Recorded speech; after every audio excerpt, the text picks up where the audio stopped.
Imagine this. A rising conservative activist, Charlie Kirk, has sparked outrage with comments that cut deep into America's racial history. He recently described Martin Luther King Jr., one of the most revered civil rights leaders in U.S. history, as awful and not a good person. He dismissed the Civil Rights Act of 1964 as a huge mistake and claimed it created an endless bureaucracy tied to diversity, equity, and inclusion. He also referred to George Floyd, whose death in 2020 ignited global protests against police brutality, as a scumbag, repeating claims that fact-checkers and courts have found misleading or false. These statements are not just insults. They speak to a larger battle over how history is remembered, how justice is defined, and how racial issues are debated today. To understand why this matters, we must recall that Martin Luther King Jr. was more than a symbol. He was a central figure in the civil rights movement, leading marches, delivering speeches like, "I have a dream," and pressing for laws that ended segregation. His leadership helped bring about the Civil Rights Act of 1964 and the Voting Rights Act of 1965, both landmark pieces of legislation that reshaped the nation by outlawing discrimination in schools, jobs, housing, and voting. For many Americans, King is not just a hero but a moral compass, someone who articulated a vision of equality that continues to inspire.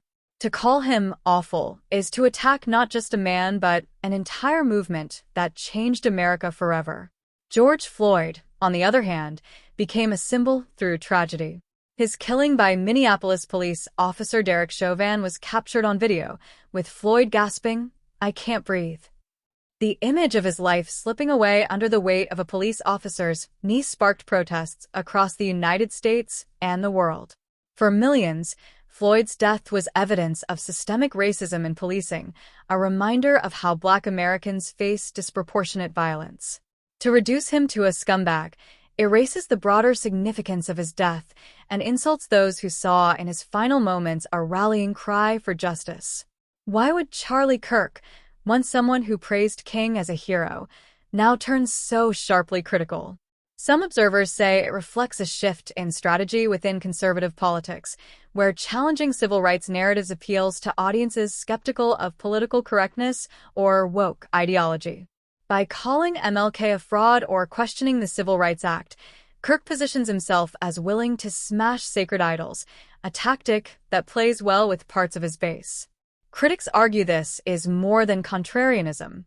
They see it as an attempt to delegitimize civil rights gains, cast doubt on laws that dismantled segregation, and normalize rhetoric that disrespects Black leaders. On one side are those who argue that criticism of historical figures, even revered ones, is essential. They claim that King had flaws, that the Civil Rights Act created unintended consequences, and that Floyd's personal history should not be ignored. They frame Kirk's words as pushback against one-sided narratives. On the other side are those who argue this isn't honest critique, but calculated provocation. They point out that Floyd's death was legally ruled a homicide caused by Chauvin's actions, not a drug overdose, and that King's legacy is grounded in decades of activism and sacrifice. For them, Kirk's language isn't about nuance, it's about discrediting equality movements and inflaming resentment. The controversy also highlights how divided America is over how history is remembered and taught. In recent years, school boards, lawmakers, and activists have clashed over how to teach about slavery, segregation, and racism. Some states have passed laws restricting what they call divisive concepts, while others push for more comprehensive accounts of systemic racism. In this climate, Kirk's words echo broader efforts to reshape how young people learn about race and justice. When a figure with his platform questions the value of the Civil Rights Act or smears George Floyd, he feeds into larger movements that seek to rewrite narratives of racial progress. If younger generations grow up believing MLK was a fraud or that Floyd deserved no sympathy, it shifts the moral ground beneath discussions of equality and justice. Critics stress the danger of erasing the human cost behind these stories. King was not just a politician or preacher. He risked his life repeatedly and ultimately lost it because of his commitment to justice. George Floyd was not a saint, but his death exposed a system that too often fails to protect Black lives.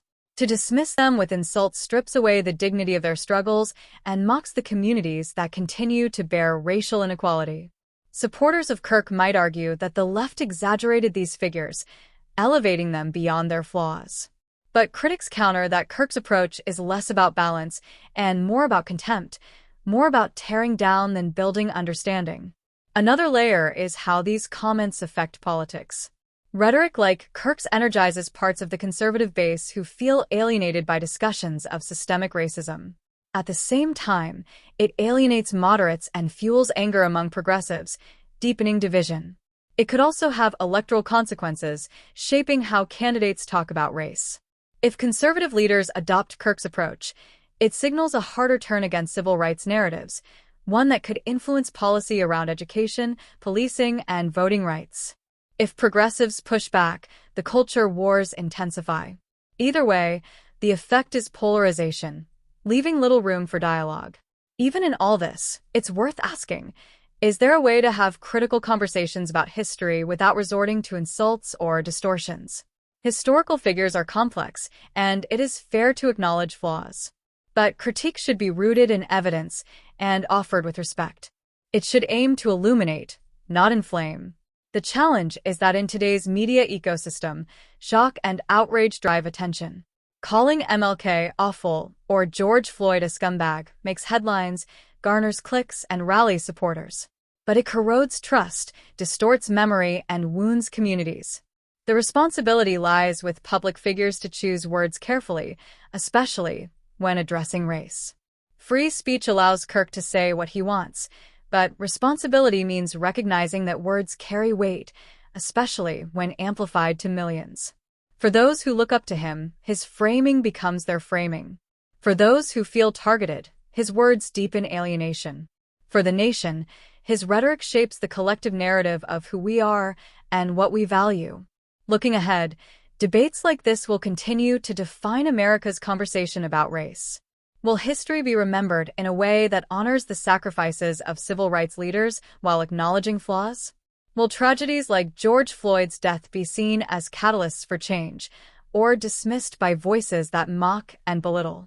The answers depend on how society engages with these debates and whether people demand truth, respect, and nuance over distortion and provocation. Thank you for spending this time exploring the issue with me. If you found this video informative, please subscribe to the channel, hit the notification bell, and share your thoughts in the comments. Do you think Charlie Kirk's comments were fair critiques, or do they cross a line into something more dangerous? Let's keep the conversation going.